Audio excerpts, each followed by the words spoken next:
Buenos días para todos, mi nombre es María Alejandra Vargas, yo soy residente de primer año de la Pontificia Bolivariana y vamos a hablar un poquito hoy de cáncer de colon.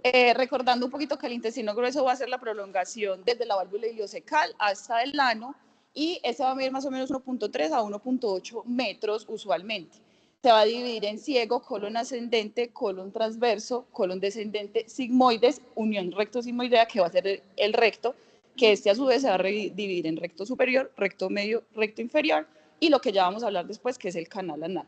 En esta charla no les voy a hablar tanto de cáncer de recto porque es un manejo completamente diferente, pero el tamizaje sí es el mismo y por ese lado sí vamos a hablar de eso, pero no tanto del manejo porque es un poco más complejo y creo que no es tan necesario para pues como los propósitos de la charla. ¿Listo? Entonces, colon rector y el conducto anal. El colon se va a diferenciar del intestino delgado y del recto porque este va a tener tres características principales. La primera va a ser las tenias, que va a ser la musculatura longitudinal del colon. Recordemos que las capas vamos a tener una musculatura longitudinal y una circular. La longitudinal se van a confluir en tres tenias, que van a ser la tenia libre, que es esta que es esta que vemos aquí, la tenia epiploica y la tenia mesentérica, que es esta que vemos acá. Básicamente su función principal va a ser más que todo como de sostén y no vamos a encontrar mayor vasculatura ahí. Lo otro que vamos a tener a nivel del colon va a ser las austras van a ser las dilataciones que van a estar entre los pliegues circulares, que es donde vamos a encontrar la musculatura circular, y esto básicamente nos va a ayudar a diferenciar del intestino delgado y del recto, porque el recto no va a tener estas dilataciones. Y lo otro que vamos a tener son los apéndices epiploicos. Bueno, les pido perdón que no sé por qué se cambió la letra y quedó como un poquito chueca, pero se entiende. Los apéndices epiploicos que básicamente van a ser como acúmulos de grasa que nos van a ayudar también a diferenciar porque el intestino delgado no los va a tener y su función principal va a ser como de vasculatura. Nos va a ayudar a irrigar todo lo que es el colon. En cuanto a la vascularización, recordemos que la vascularización del colon se va a dar por la arteria mesentérica superior y por la arteria mesentérica inferior. Esto obviamente va a ser todo dirigido desde la embriología, porque cuando hacemos pues como unas rotaciones a nivel embriológico, se van a dividir estas dos arterias. En cuanto a la vascularización derecha, va a ser principalmente la arteria mesentérica superior y va a tener tres ramas principales, que va a ser la arteria cólica media, la arteria cólica derecha y la arteria hilocólica, que nos van a irrigar todo lo que va a ser el ciego, el colon ascendente y un tercio del colon transverso.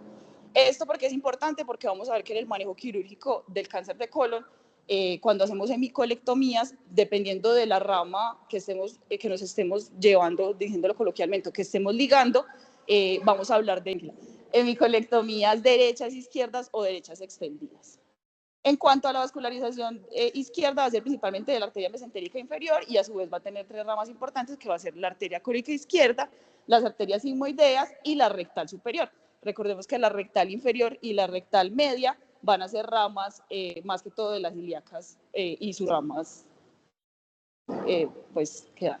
Entonces, epidemiología. ¿Por qué es importante este tema? Es el tercero en prevalencia a nivel mundial. Más o menos 1 millón de personas en el mundo tienen cáncer de colon. Va a ser el tercer cáncer más común en los hombres y el segundo cáncer más común en mujeres. Tiene una mortalidad más o menos de 7.2 por cada 100.000 habitantes y vamos a ver que es mucho más común el cáncer de colon que el cáncer de recto. En cuanto a la edad de diagnóstico, acá en esta gráfica podemos ver que a medida que vamos aumentando la edad, recordemos que lo más común en cáncer de colon es que se vea en pacientes mayores de 50 años. A partir de los 50 años hay un crecimiento exponencial en cuanto a la tasa de diagnóstico de estos pacientes. Y en cuanto a la mortalidad, vamos a ver que a medida que han pasado los años, en los últimos años, gracias al tamizaje que hacemos del cáncer de colon, ha disminuido bastante la mortalidad, pero sigue siendo una patología con muy alta mortalidad. Digamos que el pilar fundamental de esto es que cuando no se hacen tamizajes o no se hace el tamizaje correctamente, más o menos el 50% de los pacientes van a ser diagnosticados en estadios 3 y 4 y vamos a ver que la repercusión en estos pacientes es que muchos de esos pacientes no les vamos a poder dar quimioterapia previa a la cirugía y esto sí va a tener un impacto muy alto en la mortalidad de estos pacientes. En cuanto a la fisiopatología, es algo vamos a hablar algo muy básico y es que usualmente entre los 30 y los 60 años nosotros no tenemos ningún tipo de alteración a nivel de la mucosa intestinal ni del epitelio intestinal. más o menos a partir de los 50 años y por el proceso de toda la mitosis que hacemos normalmente para el recambio de las células a nivel del cuerpo, se pueden dar pequeñas mutaciones que me generen adenomas a nivel de la mucosa intestinal. Se dice que más o menos estos adenomas, de pasar de adenoma a cáncer de colon, se puede demorar entre unos 10 a 20 años, y cuando ya tenemos un cáncer establecido, tenemos de 0 a 5 años para hacer enfermedad metastásica. ¿Listo? Es súper importante saber que nosotros también hablamos de cáncer de colon hereditario, pero eso no quiere decir que no hay mutaciones asociadas al cáncer de colon esporádico, que es el que es más o menos en el 60% de la población. Acá les dejo pues como algunas de las mutaciones que hay, pero lo más importante de todo es saber que siempre hay un componente genético en cuanto al cáncer de colon. ¿Cuáles son las 3 vías por las cuales nosotros hemos, o la literatura ha descrito que se puede dar esta patología? Entonces, la inestabilidad cromosómica, que es más o menos el 60 o 70%, que es lo que les digo, de que cuando estamos haciendo la mitosis hay errores en la replicación y en la traducción de los cromosomas, y esto me genera pues algunas mutaciones que finalmente no son corregidas y que me pueden llevar al cáncer de colon. La vía cerrada, que son mutaciones que se dan más o menos en el 10 o el 20% de los pacientes, y es que una vez hay una mutación, estos pacientes no son capaces de corregir esas mutaciones y de allí salen los adenomas. Y la inestabilidad microsatelital, que es solamente un 5%, es cuando ya hablamos de enfermedades o de síndromes hereditarios, que ya se los voy a mostrar acá más adelante. Entonces, como les decía, ¿cuál es la importancia de este tema? Que si yo sí hago un adecuado tamizaje, una detección temprana del cáncer de colon, esto sí me impacta en la mortalidad de los pacientes y va a cambiar totalmente el pronóstico. Un paciente que yo hago un diagnóstico de un cáncer de colon estadio 4, probablemente la mortalidad va a ser mucho más alta que si lo hago en un estadio 1 o 2, que le puedo brindar más opciones terapéuticas. ¿Cuáles son los factores de riesgo en estos pacientes? Entonces, el 95% de los pacientes, como les decía, van a tener usualmente cáncer de colon esporádico, es decir, una mutación X y asociada a factores de riesgo. Entonces ya los vamos a ver un poquito, pero pacientes que fuman, poca actividad física, obesos, entonces este paciente va a tener mucho riesgo de desarrollar un cáncer, ¿cierto? Y solamente el 5% van a ser hereditarios, que entre los hereditarios los más comunes van a ser la polipodomatosis adenomatosa familiar y el síndrome de Lynch, que ya vamos a hablar un poquito más de ellos. ¿Por qué los divido en modificables y no modificables? Porque hay factores que independientemente de lo que nosotros hagamos no vamos a poder hacer nada, y usualmente los factores no modificables son los que van a impactar en cómo debo tamizar yo a mi paciente. Entonces son muy importantes para tenerlos en cuenta. En cuanto a los modificables, básicamente la dieta. Entonces se ha hablado de que pacientes que tienen mucho consumo de carnes rojas, pacientes que tienen más o menos un consumo de 30 gramos de alcohol al día, pueden tener un mayor riesgo de desarrollo de cáncer de colon, mientras que pacientes, por ejemplo, que hacen ejercicio o tienen una dieta un poco más saludable, se ha visto que podría ser un factor protector sin que esto se haya demostrado pues como o se haya correlacionado con estudios clínicos. El tabaquismo, como en todo lo que hay en medicina, siempre es un factor de riesgo porque esto genera o predispone más a mutaciones genéticas y otras alteraciones a nivel funcional pues de la persona, que nos puede llevar a esto. Y enfermedades crónicas, y acá sí quiero hacer como un énfasis en las enfermedades inflamatorias intestinales. Estos pacientes de base sí tienen un riesgo mucho mayor de desarrollar cáncer de colon, y cuando uno ve a estos pacientes tanto en urgencias como en consulta, debe tener en cuenta que esos pacientes tienen un riesgo hasta de 2.6 veces más de desarrollar cáncer de colon con personas previamente sanas. Listo. En cuanto a los no modificables, entonces la historia familiar, pacientes que tengan familiares de primero o segundo grado con algún tipo de cáncer de colon van a tener factor de riesgo. La edad, todos los pacientes mayores de 50 años van a tener riesgo de desarrollar cáncer de colon, los síndromes hereditarios y la radiación. Entonces los síndromes hereditarios, polipomatosis adenomatosa familiar y el síndrome de Lynch. La polipomatosis adenomatosa familiar es una mutación o una pérdida de un gen específico que es el AFC. Es una enfermedad en su mayoría autosómica dominante, es decir, va a estar presente en todas las generaciones de esa familia que tenga esta mutación. Y usualmente lo que se va a ver es que va a tener múltiples pólipos, tanto en colon como en recto. Es muy raro encontrar pólipos en recto, pero se puede ver, pero el predominio mayor de estos pacientes va a ser en el colon. ¿Cuál es la importancia con estos pacientes? Alrededor del 50% de los pacientes ya van a tener alguna manifestación, sea pólipos o sea algún tipo de tumor, a los 15 años de vida. Entonces, son pacientes que se presentan con un cáncer de colon a muy temprana edad. El síndrome de Lynch, por su parte, es una mutación en los genes MLH1 y MLH2, más que en el 90%. Hay otras mutaciones que se han descrito para esta enfermedad, y principalmente lo que hace es que hay un desemparejamiento de las bases nitrogenadas a nivel del ADN y esto me va a generar una mutación o pues como una señalización errática en la fase S del ciclo celular, llevando a la formación o a la mutación de muchos genes y de muchas diferentes pues como estructuras. Entonces, ¿qué va a pasar? Estos pacientes no solamente van a tener cáncer de colon, sino que se van a presentar con tumores sincrónicos, que ya más adelante lo vamos a ver, pero es la presencia de múltiples tumores primarios en diferentes órganos. ¿Cuál es el paso a seguir? O digamos, ¿cuál es el escenario que yo planteo acá?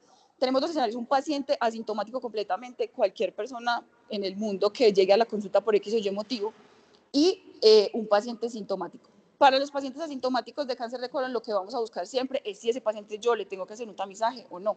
Mientras que los pacientes sintomáticos usualmente van a llegar a urgencias y lo que vamos a necesitar es estadificar esos pacientes en el caso de que estemos en un contexto de un cáncer de colon. Entonces, ¿cuál es el riesgo? Lo primero que voy a mirar en mi paciente asintomático es cuál es el riesgo que tiene mi paciente de hacer un cáncer de colon. Lo primero que va a tener en cuenta es que todos los pacientes, como ya les dije previamente, mayores de 50 años, sí o sí están en riesgo, independientemente si tienen o no algún familiar, algún antecedente, siempre vamos a tener en cuenta que los mayores de 50 años van a tener riesgo. Y de aquí lo vamos a clasificar en bajo riesgo, riesgo intermedio y riesgo alto. Los pacientes de bajo riesgo es que solamente tienen 50 años y no tienen ningún otro factor de riesgo. ¿Listo? Los pacientes de riesgo intermedio, vamos a tener pacientes que tienen familiares de primer grado, de segundo grado, con algún tipo de cáncer colorectal antes de los 55 años o que tenga 2 o más familiares con cáncer colorectal establecido a cualquier edad. Estos pacientes van a tener un riesgo intermedio para cáncer de colon. Y ya los riesgos altos son pacientes que sí o sí en su familia tengan algún diagnóstico de algún paciente, pues de alguna persona que tenga un síndrome hereditario, sea síndrome de Lynch, polipomatosis adenomatosa familiar o algún otro que me predisponga a realizar tumores, y más de 3 familiares que cabe la misma acotación, que es siempre primer o segundo grado, pero de la misma línea familiar. Es decir, mi mamá tiene familiares con cáncer de colon. No es que mi mamá y mi papá, pues porque no tendría ninguna relación. ¿Listo? Tendría yo más riesgo, pero no sería como tal una línea familiar. Y en cuanto a los familiares de riesgo alto, más de 2 familiares que tengan un tumor múltiple, que sea la presencia de varios tumores a la misma vez. Entonces, hablamos de sincrónicos o metacrónicos. Los sincrónicos son tumores primarios que aparecen con una diferencia menos de 6 meses y los metacrónicos son tumores primarios que aparecen con una diferencia mayor a 6 meses. Pero son 2 tumores primarios diferentes. Puede ser 2 de colon o, no sé, colon y páncreas o colon y ovario y demás. Y que todos estos tengan familiares que tengan diagnóstico en menores de 50 años. A veces va a tener, como les decía, en el síndrome de Lynch, relación con otros tumores, o como más que todo, los más comunes va a ser tumor de ovario, tumor de estómago y de las vías biliares. Entonces, cuando yo ya tengo o clasifico a mi paciente asintomático, tiene mayor de 50 años, es un bajo riesgo, intermedio o alto, ¿qué herramientas tengo yo para yo poder tamizar ese paciente? Entonces, lo que se ha descrito actualmente, tenemos estudios en materia fecal, que es la sangre oculta en heces. La sangre oculta en heces, hay 2 tipos de sangre oculta en heces: el test de Guayaco, que es lo que más se conoce aquí en Colombia o lo que más tenemos disponible, más que todo como en las zonas rurales, y el test por inmunohistoquímica, que es un tipo de sangre oculta en heces, pero que solamente necesita una muestra y que tiene mejor sensibilidad y especificidad. En cuanto a las imágenes, hay varias. La que les quiero traer a colación, la que más utilizamos, es la colonografía por tomografía, y los endoscópicos, pues la sigmoidoscopia y la colonoscopia. ¿Cuál es el problema con la mayoría de estos, excepto la colonoscopia? Es que todos van a ser tamizajes de 2 pasos. Entonces, si digamos yo le hago un test de sangre oculta en heces y me sale positivo, pues voy a tener que hacer una colonoscopia. La única que sí me va a poder brindar tanto el diagnóstico como el tratamiento en un mismo tiempo, pues va a ser la colonoscopia. Entonces, hablando un poquito de la sangre oculta en heces, se ha visto en los estudios que disminuye más o menos el 18% pues reduce la mortalidad del cáncer de colon. Tenemos 2 tipos: el test de Guayaco, que lo que va a hacer es medir o detectar indirectamente la presencia de sangre en las heces a través de una reacción de la peroxidasa, y usualmente lo que dice la literatura es que debemos tomar mínimo 3 muestras, porque si estos pacientes necesitan preparación para yo poder hacer el tamizaje, no pueden consumir carnes rojas, no pueden tomar nada que sea rojo, porque todo eso me puede alterar la prueba. Por eso les digo que no es tan sensible. Es fácil de realizar, pero tiene baja sensibilidad y especificidad, y lo que se ha visto es que esto funciona en temporalidad, es decir, tengo que hacer muchas test de Guayaco a medida de los años para yo decir que sí está siendo efectivo. Lo otro es la inmunistoquímica, que también es un tipo de sangre oculta en heces, y lo que va a hacer es pues, una prueba por inmunistoquímica que me va a medir directamente los anticuerpos del grupo M en la materia fecal. Entonces tiene una mejor sensibilidad y es lo que actualmente nosotros recomendamos. En cuanto a la colografía por tomografía, es un TAC, una tomografía normal con multicorte, pero lo que se hace es hacer una insuflación rectal para yo dilatar las asas, meter un medio contraste y mirar a ver si hay presencia de pólipos, masas o demás. Tiene una buena sensibilidad, entre comillas, en pólipos mayores de 6 milímetros, pero su mejor sensibilidad va a ser en pólipos mayores de 10 milímetros y aún así puede que no los detecte. ¿Para cuál sería el escenario en el cual yo utilizaría una colonografía por tomografía? Pacientes que por X o Y motivo no se puedan llevar bajo sedación o no se pueda realizar una colonoscopia, ¿cierto? Y en cuanto ya a los estudios endoscópicos, pues tenemos la sigmoidoscopia y la colonoscopia. La sigmoidoscopia lo que me va a permitir es solamente evaluar el lado izquierdo del colon, principalmente no se hace con un colonoscopio, sino con un proctoscopio y solamente vamos a medir más o menos 25 centímetros. Acuérdense que mide más o menos, el colon mide más o menos 1.3 a 1.8 metros, entonces estamos dejando casi que más de la mitad del colon sin estudiar. Si bien los pólipos casi siempre están presentes en el lado izquierdo, el tumor más frecuente de colon es del lado derecho. Entonces, lo ideal siempre sería estudiar todo el colon. ¿Listo? ¿Cuáles son las desventajas? Va a requerir la misma preparación que una colonoscopia. Esto sí se puede hacer sin sedación, aunque es supremamente incómodo, pero no tiene tan buena tasa de detección como la colonoscopia. Entonces, si yo estoy preparando a mi paciente para una colonoscopia, pues preferiría hacerle para una sigmoidoscopia, preferiría hacerle una colonoscopia que esto, ¿cierto? Pero en algunas partes no está disponible, no se puede realizar y nos toca realizar la sigmoidoscopia. ¿En qué pacientes de pronto se podría hacer? Pacientes muy jóvenes, tal vez no tendría yo que hacer una colonoscopia total. Disminuye la incidencia del cáncer de colon más o menos el 21% y la mortalidad está asociada o disminuida en un 26%. En cuanto a la colonoscopia, va a ser el gold estándar para el diagnóstico del cáncer de colon. Obviamente, como cualquier procedimiento, va a tener sus riesgos y desventajas. ¿Cuál es la principal ventaja? Que se permite un diagnóstico temprano y el tratamiento en el mismo procedimiento. En la mayoría de los casos, digamos, estamos hablando de pólipos. Si yo veo un pólipo que es adenomatoso y que me confiere un riesgo para cáncer de colon, pues yo lo puedo resecar en el mismo tiempo de la colonoscopia y llevarlo a patología y mirar a ver cuál era, digamos, como la naturaleza de ese pólipo. Disminuye la incidencia del cáncer de colon hasta un 69% y la mortalidad hasta un 68% cuando yo hago un diagnóstico temprano. Vamos a volver acá un poquito. ¿Cuáles son los riesgos que tiene la colonoscopia? Principalmente la perforación, entonces una radiografía debería neumoperitoneo y el sangrado por los pólipos o por la resección de los pólipos que usualmente es autolimitada. Entonces, bueno, lo tercero es cómo voy a tamizar yo a ese paciente cuando yo ya sé cuál es el riesgo y cuál es el tamizaje que voy a utilizar. Entonces, en pacientes de bajo riesgo, que vamos a hablar que son pacientes entre 50 y 75 años que no tienen absolutamente ningún otro factor de riesgo, voy a utilizar la sangre oculta en heces, dice la guía que cada 2 años, o la colonoscopia cada 10 años. Le pongo un asterisco, ¿por qué? Porque estos pacientes solamente van a ser tamizados así si no tienen ninguna alteración. O sea, si la sangre oculta en heces es negativa o si la colonoscopia es normal, que no tiene ningún tipo de pólipo ni cambio a nivel de la mucosa intestinal. Si estos pacientes tienen enfermedad inflamatoria intestinal, el tamizaje se debe hacer cada 5 años en la colonoscopia en vez de cada 10 por el riesgo que confiere per se tener enfermedad inflamatoria intestinal. En cuanto, ay, eso quedó muy feo, bueno, no importa.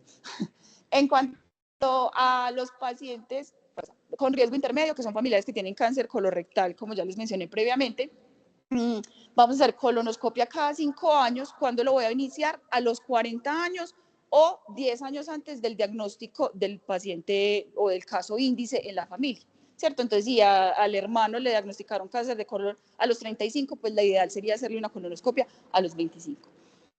Y si tiene enfermedad inflamatoria intestinal, lo vamos a hacer cada 3 años. Si tiene un riesgo alto, vamos a hacer colonoscopia, dependiendo del tipo de enfermedad hereditaria que tenga. Si tiene polipomatosis aneumatosa familiar, voy a empezar a hacer el tamizaje a los 12 años, con una colonoscopia anual hasta los 30 o 35 años, dependiendo de lo que encontremos en las colonoscopias. Si a los 35 años la colonoscopia es normal, vamos a manejarlo como un riesgo intermedio y lo vamos a tamizar cada 5 años. En el síndrome de Lynch se va a hacer una colonoscopia cada 2 años, de los 20 a los 25, dependiendo de lo que encontremos en la colonoscopia, o 5 o 10 años antes del caso índice más joven de la familia. Si tiene enfermedad inflamatoria intestinal, esos pacientes se tienen que tamizar con colonoscopia cada año.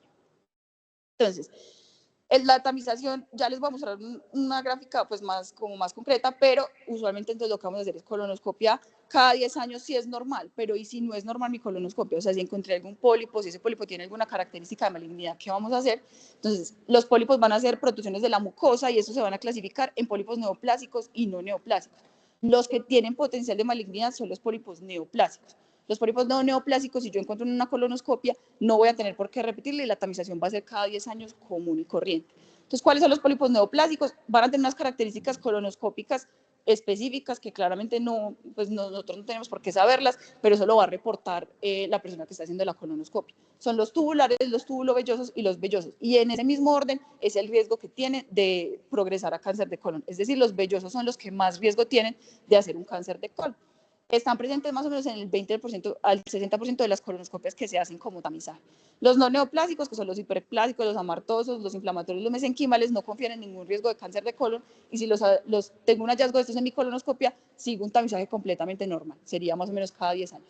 ¿Cuáles son entonces los de alto riesgo? Un tamaño mayor, cuando yo digo de alto riesgo, son pólipos que idealmente en la colonoscopia se van a tener que retirar, son mayores de 10 milímetros, vellosos, alto riesgo de displasia, o invasiones de la submucosa mayor a 1 milímetro, que se hacen unas pruebas especiales cuando estamos haciendo la colonoscopia para poder determinar esto.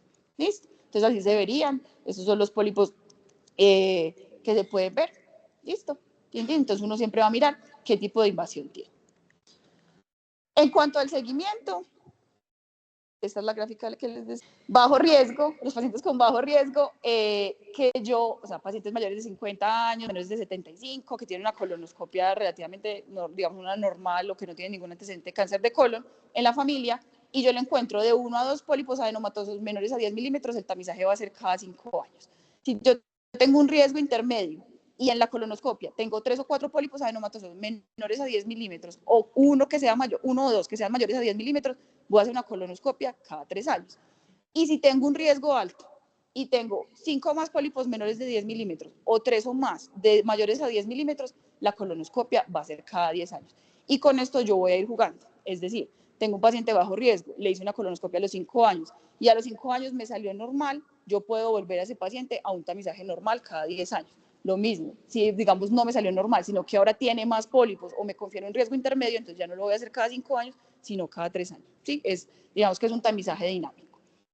Entonces acá hay un par de preguntas que podemos hacernos. ¿Por qué mayores de 75 años no? Se ha visto que el avance entre un pólipo adenomatoso y el cáncer de colon es más o menos de 7 a 10 años. Entonces, por ejemplo, yo le hago a un paciente a los 75 años, probablemente la expectativa de vida en hombres en Colombia es como de 78, probablemente ya mi paciente o se muera por otra cosa o ya no le vaya a dar cáncer de colon. Entonces, el riesgo o la expectativa de vida no confiere, digamos, que sea útil yo hacerle colonoscopia a este tipo de pacientes. Lo otro, los pacientes más viejitos tienen mucho más riesgo de tener complicaciones asociadas a la colonoscopia, especialmente la perforación, entonces el riesgo-beneficio en ellos o en pacientes muy comórbidos no va a ser el mismo. Y el riesgo del procedimiento per se en pacientes mayores. Entonces se debe individualizar de cada caso. Por ejemplo, si un paciente se hizo todas sus colonoscopias desde los 50 a los 75 y siempre fueron normales, probablemente ese paciente tenga muy bajo riesgo de hacer un cáncer de colon después. Y ahora lo que habla la evidencia es que deberíamos disminuir la edad en la cual deberíamos empezar los tamizajes. Hay gente que dice que hacerlo a los 45, hay gente que dice hacerlo a los 40. Si bien sí se ha visto que aumenta la incidencia del cáncer de colon en los pacientes menores de 49 años hasta un 51%, esto confirmaría que deberíamos hacer 21 millones de tamizajes más a nivel mundial. Y eso no sería efectivo para la mayoría de los países, especialmente países del tercer mundo. Entonces, disminuida la calidad del tamizaje en pacientes que ya lo estamos haciendo, o sea, mayores de 50 años, que no es lo más efectivo actualmente. O sea, hay mucha gente que no se le hace la tamización como se debe hacer.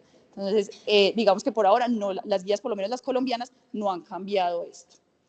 Ya para ir terminando, entonces, los pacientes sintomáticos, usualmente lo que va a pasar es que van a llegar al servicio de urgencias con cualquier cosa. Dolor abdominal, sangrado, perforación, irritados, ¿sí? Ya son, digamos, casos más bizarros por secundarios a perforación del tumor, a peritonitis y demás. Entonces, el 70 al 90% de los pacientes que son diagnosticados cuando ya tienen síntomas son estadios mucho más avanzados, estadio 3 o estadio 4, son casi que ya metastásicos. y van a tener mucho riesgo de tener un tumor ya invasivo, mayores a T3, que ya vamos a ver un poquito de la clasificación. ¿Qué pueden presentar? Hematoquexia. La hematoquexia es más presente cuando tienen tumor de colon izquierdo, perdón, y las melenas es más frecuente cuando tienen tumor de colon derecho. Pacientes, más o menos el 50% de los pacientes van a tener anemia en los laboratorios. Eso no quiere decir que todos los pacientes anémicos tengan cáncer de colon, pero pues se puede correlacionar. Dolor abdominal, obstrucción intestinal, y algo que es muy característico es que tienen heces encintadas. Sí, eso es muy característico de pacientes que puedan tener cáncer de colon. ¿Qué ayudas diagnósticas les vamos a pedir? Eso vamos a individualizar dependiendo de la clínica del paciente. Lo que les decía, muchos van a estar anémicos, muchos pueden tener desnutrición porque los tumores o los cánceres en general van a llevar a una etapa de desnutrición y de caquexia que si no diagnosticamos a tiempo pues van a estar muy consumidos proteicamente. Y la otra pregunta que siempre nos hacemos es el antígeno colesterol embrionario, ¿para qué nos sirve? O sea, hay gente que dice como, ay, no, vamos a un paciente completamente sano, vamos a hacerle un antígeno colesterol embrionario por si las moscas. Eso no tiene ninguna evidencia para el diagnóstico. El antígeno colesterol embrionario solamente sirve para el seguimiento, una vez yo ya haya hecho el diagnóstico o cuando yo lo voy a llevar a cirugía para yo hacerle seguimiento pues a futuro.